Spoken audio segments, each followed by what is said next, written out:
Rajouri victim से मिलने के लिए लेफ्टिनेंट गवर्नर मनोज सिन्हा है जो राजौरी में पहुंचे और लोगों को यकीन दिलाया और उनके दर्द में शरीक हुए। और लेफ्टिनेंट गवर्नर मनोज सिन्हा दिलबाग सिंह और बीजेपी के state president Ravinder Raina victim से मिले और उन्हें यकीन दिलाया कि उनके साथ जो ये हादसा पेश आया है ऐसे काहिराना दहशतगर्दों को बख्शा नहीं जाएगा और उनके खिलाफ कार्रवाई की जाएगी। उसको मुबारक डाले को इसने फिर अपनी बीडीसी की एक गन निकाली और इसने उनके ऊपर फायर किए, वरना पता नहीं 10, 20, 30 लाशें और गिरती। इसने उस बीडीसी की गन जो इसके घर में थी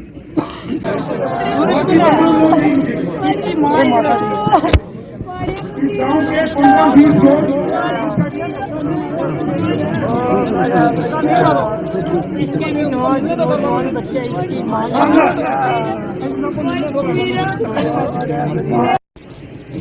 दुखद और दुर्भाग्यपूर्ण घटना हुई है। वैसे कई लोगों की बात मैंने सुनी है, उसकी गंभीरता से इसको मैंने देखा है। आतंकवाद समाप्त हो, ये भारत सरकार की भी मंशा है, जम्मू कश्मीर प्रशासन की भी मंशा है। आप लोगों की भावनाओं का पूरा सम्मान होगा, ये मैं जानता हूँ। मौत का कोई मुआवजा नहीं होता। जो शहीद साथी चले गए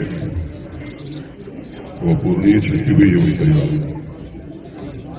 लेकिन जो बात आप लोगों ने बताई, मैं आपको भरोसा देता हूँ कि एक तौर तक जाएंगे, पूरे मामले की गहराई तक जाकर जितनी कठोरतम और प्रभावी कार्रवाई संभव की जाएगी। उन परिवारों को अपना परिवार मान करके प्रशासन जो भी करना होगा बहुत शीघ्र कर देंगे। जो हमारे आर्मी के रिटायर्ड लोग हैं, डीसी के लोग जो मुझे संसाधन चाहिए वो सब अविलंब एक सप्ताह में भुगतान करेंगे। इस दुख की घड़ी में मुझे लगता है कि वक्त नहीं है और दो बात संतप्त परिवार के साथ दुख में शामिल होने पहुंचे हैं और जो है परिवार के साथ बिल्कुल सारा दिशा में यहाँ पे खड़े हैं। तस्वीरें जनता की बात में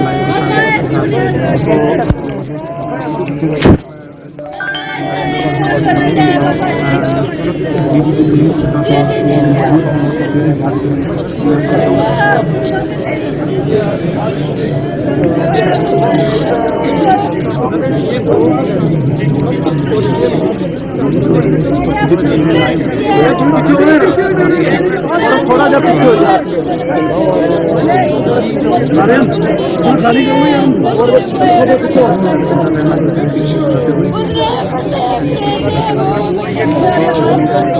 22 साल पहले 16 लाख साथ में एक फल जरावा गाँव है 5 किलोमीटर। उसके बाद यहाँ के लड़कों ने सारे प्रयास बीडीसी की गन्स लेके इन लोगों ने पूरे बॉर्डर की second line of defence army और पुलिस के साथ हमेशा काम किया। दिलबाग सिंह साहब इस बात को जानते हैं। यहाँ के लड़कों ने सारा आतंकवाद से जंग लड़ी और आज 22 साल बाद फिर यहाँ ये तांडव किया गया। साहब रात को एक ये लड़का इसकी कल ज्वाइनिंग थी फायर ब्रिगेड, वो फौजी उसका एक्स सर्विस में। ये छोटा बच्चा और ये 2 बच्चे लगभग 15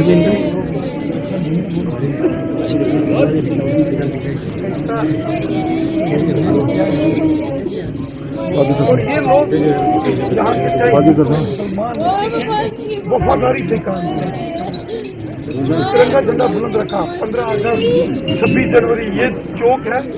15 अगस्त और 26 जनवरी यहाँ कैसे तिरंगा झंडा ये लोग फहराते हैं। 160 फुट ऊंचा झंडा इन्होंने यहाँ बॉर्डर इन लोगों ने कैंसिल करके यहाँ लगाया 1 महीना पहले। लेकिन हमारे लोगों का नुकसान इस वाक़ा में हुआ है। बड़ा ही कायराना तरह का हमला है और इस कार्रवाई के बाद पुलिस सिक्योरिटी फोर्सेस अपना काम कर रही हैं। देख रहे हैं कि उन तक कैसे पहुंचा जाए और हमारी कोशिश है कि जो दुश्मन है उनका जल्द से जल्द सफाया हो। हम लोग अभी परिवारों के साथ अपनी हमदर्दी पेश करने के लिए आए थे, हमने अपनी हमदर्दी पेश की है, इनके साथ अपनी सब लोगों ने मिला है अभी, और हमारी यही कोशिश है कि परिवारजन अपने प्रियजनों का जो है जिनकी जानें गई हैं उनका संस्कार हो जाए और अमन के साथ ये लोग अपने घरों में रहें।